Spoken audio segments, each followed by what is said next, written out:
All right, some people have already unlocked Quasar yesterday. I myself will not be getting Quasar till later today, and that is because I did not purchase Victoria Hand. I'm waiting for Hyperion to come to the game before I start coring Victoria Hand, which is going to be on Thursday. Also on Thursday is Danger Room, and Danger Room is going to have some sort of event tied to it that is going to have Victoria Hand shards. Later today is a Odin Diamond event, which part of the event is going to be leaderboards, which is going to be super pricey. It's tied to power cores. And so I was waiting to unlock Victoria Hand anyways. That's an event runs for 2 weeks and that starts later today. But Quasar, what can we say about Quasar? Raider. I'm going to start with Raider. There may be a better choice, but all the testing I did with Quasar was Raider and that felt the best. We're going to get yellow stars over the 3-month period through normal engagement. One should be getting a 7 yellow star Quasar. Today we're going to talk about how the red stars are going to be done, and that's through a series of events that feel and look similar to Scourges. They're going to start a week from tomorrow on the 27th. So we're going to read about that. Now, the one complaint I have about Quasar is that it feels like they are giving us half a character. There are 3 awakened abilities, which we have no clue how we're going to get. This event does not have them. I was hoping that the 3 events tied to this that are going to be released over the chapter would have had the awakened abilities, because the awakened ability on his ultimate is what unlocks the battlefield effect. And the best way I can describe that battlefield effect is it's an I win button. Like, I was unable to beat Odin until I did that awakened ability on my test server from yesterday. Now, does he have value? Yes, he does have value with just his passive. His passive is amazing. It has like the Captain Britain in some ways passive for Crucible. It's similar to that of Zombie Scarlet Witch inside of Alliance War, where it has the term meter prevention, which I think is fantastic, super useful going against characters like Apocalypse and Super Skrull. Great. More importantly, in my opinion, is his passive in Alliance War shuts down the opposing side from getting immunity, which completely unlocks the power of Undying. Undying was drastically stifled by Safeguard plus immunity. Them not getting immunity means bleeds will be out there and the passive of Zombie Iron Man explodes. And I think that will be how I will use Quasar is with Undying.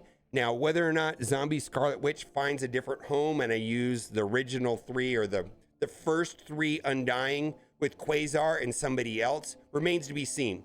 Or maybe it'll be the 4-piece. We'll see. But Quasar worked very well with an Undying. Unfortunately, there's some overlap with Zombie Scarlet Witch and Quasar's passive, where maybe using Zombie Scarlet Witch, that's not a sentence, Zombie Scarlet Witch on another team to counter like a strong Super Skrull team might be a thing. Let's read about the event. It's going to be like a Scourge type event. Like I said, this will be starting a week from tomorrow, Tuesday the 27th. Invasion event Quasar. The incredible power of the quantum bands make Quasar a cosmic explosion in battle, but you can infuse even more power into his attack with red stars. Whether you have already unlocked Quasar and are beginning to gear him up, or you're still working your way towards recruiting him, you can dive into Invasion Event Quasar to grab his red stars. Here's how the Quasar Red Star event works. It's a chapter-long fight.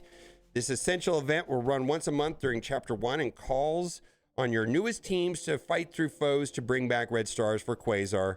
Invasion Event Quasar initially opens with 8 missions during the first run in May, which is going to be on the 27th, with 4 missions becoming available during June, I'm guessing like a month later, and then the final 4 in July, another month after that. So over the quarter, the game is going to have quarters. The first quarter is going to be the Quasar quarter, and this is all going to build up to Annihilus. So this is going to feel like Apocalypse, which I thought was really fun when it was happening. Run scores. Clear all the mission nodes to earn the most points possible for your run score. You'll have unlimited run score attempts, and your highest run score will be recorded. A run can be canceled, restarted anytime without penalty to your ice guard. This looks and feels like it's going to be similar to Scourges, which I like. Quasar Red Stars. Earn Quasar's Red Stars by attaining certain run scores that hit key milestones. You'll need to attempt a run score at higher difficulties to earn red stars. Difficulties and mods. Customize your runs by selecting a difficulty 1 through 10, which I hoping will create a positive experience for all different types of players. We will see. Higher run difficulties will narrow the character traits you can use, but they'll reward more points. You can earn additional points by activating mods, which can bolster or hinder commander characters and enemies. If you've already unlocked Quasar, you can use them on every mission node to bring major firepower to your forces. Because commanders can only have Quasar at a maximum of 4 yellow stars during the first appearance of the evasion event, we'll have a special Quasar combat mod to give Quasar a boost in power. As everyone ranks up Quasar with more yellow stars, the mod will diminish in power and then be removed in future appearances of the evasion event. Interesting. Difficulty 5 and above will have the following traits. Harbinger, which right now is Vigilante and Thunderbolts. There's going to be a total of 4 teams that have this tag. Harbinger is, I don't know, I think it's just for this quarter, right? So we know about Vigilantes and Thunderbolts, and then there's 2 more teams. So missions 1 and 2, Harbinger or Quasar. 3 and 4, Vigilante or Quasar, so no Thunderbolts.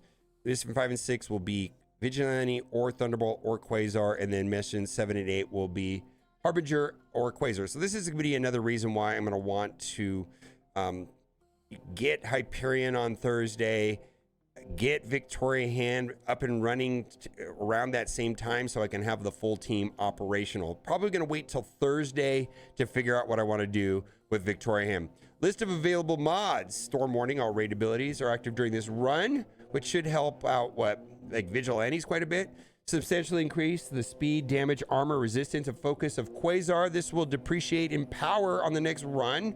Okay, so it's going to work the way it works on this run, and then going forward as we get higher powered Quasar, the value of this will go down as we get a stronger Quasar as time progresses. Rope-a-dope, when an enemy character ends their turn with vulnerable, they gain defense up, deflect, death proof, and immunity. Bloody nose, when an enemy uses their basic attack.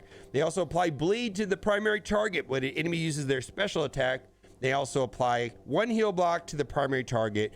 When an enemy uses their ultimate attack, they also apply 1 blind to the primary target. Interesting, we've had that one similar to that one before. World at War, all war abilities are active during this run. That's going to make Quasar quite a bit better. Home field advantage, all city characters gain 15% critical hit chance. Go away, I'm recording. The leaf blowers are here. My goodness, we're going to move forward. 15% critical hit chance and a 10% critical hit damage, but the player's villain characters lose 20% damage and 20% max health. Evasive maneuvers. When a character dies, their allied bio characters gain evade. Serum, we always do, like, this is the one you never want to turn on, it feels like, in the past. We'll see how this plays out here. The 30% max health never seems worth it. Vile rally on enemy death. Clear all negative effects from enemies. Enemy absorption. I did enemy character's turn, remove all negative effects and heal 10% per negative effect removed. Prepare now. Event is on the 27th. So for me, the big disappointment here is no access to the awakened abilities. I really, really hope that this is not, I repeat, not tied to just straight up buy it. Because this ability right here where it turns on quantum constructs is so, you can't use his battlefield effect without the awakened ability. Scopely, I mean, I just thought this is so disappointing to me that they're not incorporating that into this Scourge event. I really hope this is not an auction. I really hope that this is not just for sale. We will see. Again, 3 awakened abilities, unknown where they're going to appear. Also worth noting, Thursday's going to be a big deal. I'm going to have to make a video about it, but Thursday, there's so much stuff going on. Danger Room is coming out. The currency conversion's coming out. Hyperion's coming out. It could be a mess. Remember back in the day, we used to have these patch days. We were all wondering how long the game would come up and if the game was broken, and sometimes the game broke. Thursday's going to be that day. I'm wondering how Thursday is going to play out. I feel like they're setting themselves up for some disasters here with everything going on at once. All right, bye for now.